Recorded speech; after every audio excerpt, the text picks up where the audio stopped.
আমার ভাইরা, এবার রাসূল সাল্লাল্লাহু আলাইহি ওয়াসাল্লাম বাইতুল মুকাদ্দাসের মধ্যে প্রবেশ করলেন, বুরাক বেঁধে রেখে চলে গেলেন বাইতুল মুকাদ্দাসে। সেখানে আল্লাহ পাক রব্বুল আলামিন আদম নবী থেকে নিয়ে মুহাম্মদুর রাসূলুল্লাহ সাল্লাল্লাহু আলাইহি ওয়াসাল্লাম পর্যন্ত সকল পয়গম্বরকে একত্রিত করে দিয়েছেন। কোন সুবহানাল্লাহ! আরো জোরে আওয়াজ করে বলেন সুবহানাল্লাহ। সব নবীরা এখানে উপস্থিত। এবার এইখানে প্রমাণ হবে নবী মুহাম্মদুর রাসূলুল্লাহ সাল্লাল্লাহু আলাইহি ওয়াসাল্লাম শুধু এই উম্মতের নবী না, নবী মুহাম্মদুর রাসূলুল্লাহ সাল্লাল্লাহু আলাইহি ওয়াসাল্লাম আদম থেকে নিয়ে ঈসা পর্যন্ত সমস্ত পয়গম্বরের নবী। তো প্রমাণ করতে হবে। কেমনে প্রমাণ করতে হবে?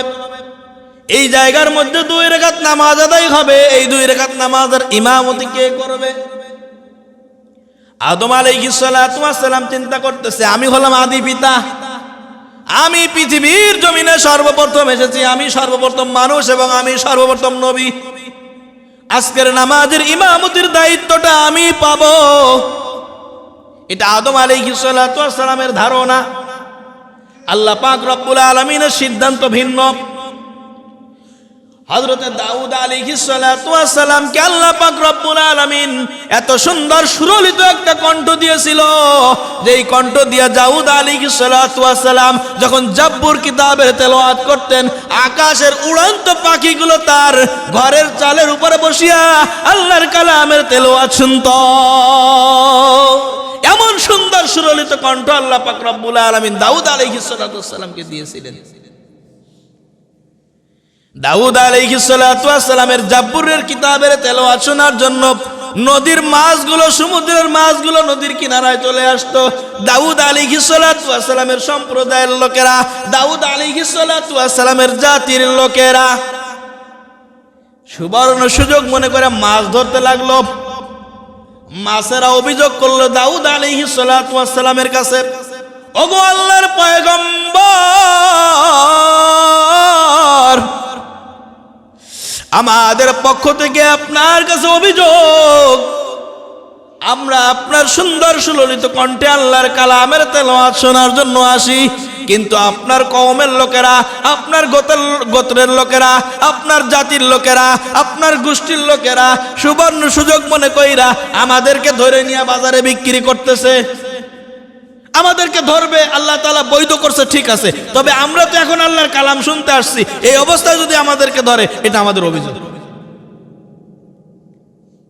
আল্লাহ তাআলা তাদের জন্য আমাদেরকে হালাল করছেন, ঠিক আছে, কিন্তু আমরা তো আল্লাহর কোরআন শুনতে আসছি, এই অবস্থায় আমাদেরকে ধরবে কেন?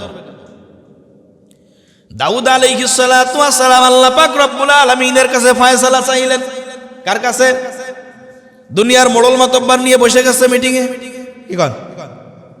আল্লাহ পাক রব্বুল আলামিনের কাছে ফয়সালা। আল্লাহ পাক রব্বুল আলামিন ফয়সালা দিয়া দিলেন, ও দাউদ, তোমার জাতিকে তুমি ঘোষণা করিয়া দাও, তারা যখন, এই মাছেরা যখন জাব্বুরের কিতাবের তেলাওয়াত শুনতে আসবে, তাদেরকে এই সময় ধরা যাবে না, তাদেরকে পরে ধরবা। এই সময় যদি তোমরা তাদেরকে ধরো, তাহলে তোমাদের উপরে আল্লাহর গজব নামতে পারে। আল্লাহ পাক রব্বুল আলামিন দাউদ আলাইহিস সালাতু ওয়াস সালামের মাধ্যমে তার জাতির কাছে ঘোষণা দিয়ে দিলেন, মেসেজ দিয়ে দিলেন, জানায়া দিলেন। দাউদ আলাইহিস সালাতু ওয়াস সালামের কাছে যখন এই মেসেজ চলে গেল, দাউদ আলাইহিস সালাতু ওয়াস সালাম জাতির কাছে মেসেজ দিয়ে দিলেন। এবার জাতি কত বড় চালাক! আমাদের মধ্যেও কিছু চালাক লোক আছে না? এখন চালাক কই, ঠিক আছে, এই দিনে যেহেতু আল্লাহ মাছ ধরতে নিষেধ করছে, এই দিন ধরবো না, এই দিন জাল দিয়ে ঘিরে রাখবো। এই দিন কি করব? জাল দিয়ে ঘিরে রাখবো, এই দিন ধরবো না, একদিন পরে যায় ধরবো। এবার মাছেরা যখন আবার আল্লাহ পাক রব্বুল আলামিনের কাছে অভিযোগ করলেন দাউদ আলাইহিস সালাতু ওয়াস সালামের মাধ্যমে, আল্লাহ পাক রব্বুল আলামিন নিষেধ করলেন দাউদ আলাইহিস সালাতু ওয়াস সালামের মাধ্যমে তার জাতিকে, না, এইভাবে মাছ ধরা যাবে না, তার জাতি তার কথা শুনলো না, ফলে পরিণামে আল্লাহ পাক রব্বুল আলামিন ওই জাতিদেরকে, ওই কওমের লোকদেরকে, ওই গোত্রের লোকদেরকে আল্লাহ পাক রব্বুল আলামিন বানরে রূপান্তরিত করলেন। আল্লাহ পাকের হুকুম না মানার কারণে আল্লাহ পাক রব্বুল আলামিন তাদেরকে বানরে রূপান্তরিত করলেন। কিন্তু উম্মতে মুহাম্মাদির একটা পাওয়ার আছে, উম্মতে মুহাম্মাদি আল্লাহ পাক রব্বুল আলামিনের হুকুম অমান্য করে কি করে না? কথা বলেন, করে। কিন্তু উম্মতে মুহাম্মাদিকে আল্লাহ পাক রব্বুল আলামিন কেন চেহারা বিকৃত করায় দেয় না? প্রশ্ন আছে না নাই? আল্লাহ পাক রব্বুল আলামিনের কাছে আমার আপনার পয়গম্বর মুহাম্মদুর রাসূলুল্লাহ সাল্লাল্লাহু আলাইহি ওয়াসাল্লাম দোয়া করেছিলেন, আল্লাহ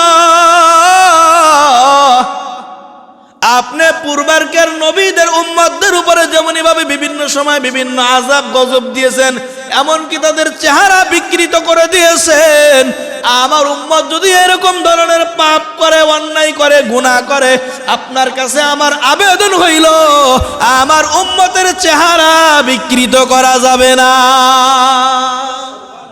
আমার উম্মতের চেহারা বিকৃত করা যাবে না। আল্লাহ কোন নবীর উম্মত চিন্তা করে দেখছেন কখনো? এবার নবী দাউদ আলাইহিস সালাতু ওয়াস সালাম চিন্তা করতেছেন, আমার অত্যন্ত সুরলিত কণ্ঠ, আজকের হয়তো বা আমি এই 2 রাকাত নামাজের ইমামতি করতে পারবো। ইব্রাহিম আলাইহিস সালাতু ওয়াস সালাম চিন্তা করতেছেন আমি নামাজের ইমামতি করতে পারবো। ঈসা আলাইহিস সালাতু ওয়াস সালাম চিন্তা করতেছেন আমি নামাজের ইমামতি করতে পারবো। কিন্তু আল্লাহ পাক রব্বুল আলামিন সিদ্ধান্ত জানা দিলেন, ও জিবরাইল আমার দোস্তকে বলে দাও আমার দোস্ত আজকের 2 রাকাত নামাজের ইমামতি করবে।